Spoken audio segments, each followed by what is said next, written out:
I know my animations suck, but you'll love them anyway. But before we get into the video, please make sure to comment, like, and subscribe. Because if you comment, like, and subscribe, it would really help me out a lot as a creator. So go ahead and do it. Comment, like, and subscribe. Do it now.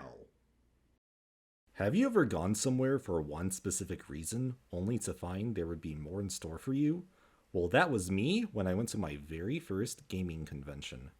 I'm going to announce this in advance, but I will be going to Retropalooza in Arlington this year. I haven't been to a gaming convention in so long, and I've been yearning to go to one for quite some time now. I was going to go to the Retropalooza in Houston, but I didn't have time to plan everything since I was graduating college around the time it happened. Then there was too many games in Pennsylvania where some of my YouTube idols were going to be there, but my parents were concerned about me going since it would have been a longer distance for me to travel. Then there was Classic Game Fest in Austin, but I think I'm going to play it safe this year and go to Retropalooza in Arlington. If you recognize me, feel free to say hi. From 2015 to 2019, I had been going to a now defunct convention called Let's Play Gaming Expo. For the first couple of years, it was hosted at the Plano Event Center, but in its last couple of years, it was hosted at the Irving Convention Center in Las Colinas. Along came the pandemic, and there hasn't been one since. P.S. To the people of Let's Play Gaming Expo, please host another one. I would love if you all held another one, even if it would be the last one ever. I have always had a good time at Let's Play Gaming Expo, and it will hold a very special place in my heart, even on my last breath. The first Let's Play Gaming Expo was held in early August 2015. About a month prior, I was at my favorite retro game store, CGX at Stonebriar Mall, and I saw on their counter they had a few flyers for the convention. And on the left side of the flyer, I saw a segment advertising Smash tournaments, from Melee to Smash 4. They had other tournaments too, but I was primarily focused on the Smash 4 tournament.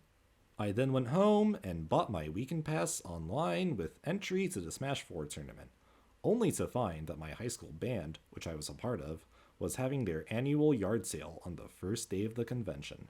Thankfully, I convinced my directors to let me leave early. I only wanted to go because of the tournament, but little did I know there would be more in store for me than what I expected. So I got to the convention, and the first thing I had to do was playing the tournament. I went in 0-2 since I sucked at Smash and I really didn't prepare for it. Honestly, I deserved it. If I recall, I at least didn't get 2-stocked. In case you're wondering what that is, it's when you're playing with stocks in Smash and you don't take a single one off of your opponent, whether it be 2 stocks, 3 stocks, 4 stocks, etc. You can't go higher than 5. After that, I went to go check out the vendors. I noticed this one guy was selling 2 Japanese GameCube games, and one of them happened to be One Piece Grand Battle Rush. I did a video on it for my gaming channel, so go check that out when you can. I've been yearning for that game for quite some time at that point, since I was really into One Piece, and I still am, and really wanted to get my hands on a copy of Grand Battle Rush since the US version, simply titled Grand Battle, was censored thanks to 4Kids. I know there's another version with updated characters and such, but I still wanted the Japanese version. He was selling it for $40, or he could throw in Grand Battle 3, the other one, for an additional $20. I gave it some thought and bought both.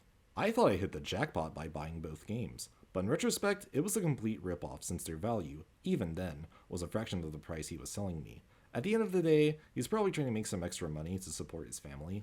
I'm not trying to justify him ripping me off, but keep in mind, some of these vendors aren't necessarily other game stores, and they may just be random people supporting themselves. After I bought both games, he then told me to download this program for my Wii where it would bypass the region locking.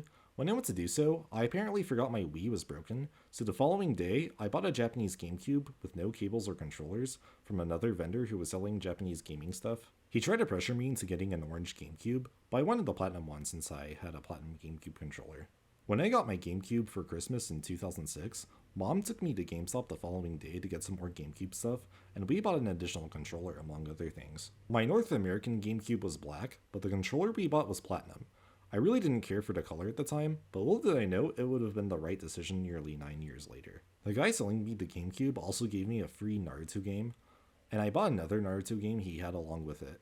In addition to the vendors and tournaments, they had a free play console arena, a free play arcade, indie developers, panels, artists, and much more. My favorite part of the convention, aside from the vendors, was playing in the free play console arena. I remember they had a late 80s TV set with a Sega Genesis hooked up to it. They also had E.T. as a joke. Playing the game, I'm like, no wonder why this is the worst game ever made. I then saw a couple of kids wandering around, and I told them, here, play this game. And they were like, what's with this game? It sucks! The free play arcade was pretty neat too. They had a variety of retro arcade cabinets, including Lucky and Wild, Terminator 2, and they even had a South Park pinball machine, among others. I remember some of the characters were spewing out curse words, and some dad was like, yeah, what an appropriate game for kids. Overall, it was a fun experience, even for what it was. I enjoyed it so much that I immediately looked forward to it next year. Here comes 2016. Let's Play Gaming Expo was going to happen about a month and a half earlier. Unfortunately, I wouldn't have been able to attend it since it conflicted with a Boy Scout campout, which ended in a disaster, so that's that. I would talk about the campout, but that's for another time. Thank you so much for watching my newest video, but before you leave, please make sure to comment, like, and subscribe, because if you comment, like, and subscribe, it would really help me out a lot as a creator. So go ahead and do it. Comment, like, and subscribe.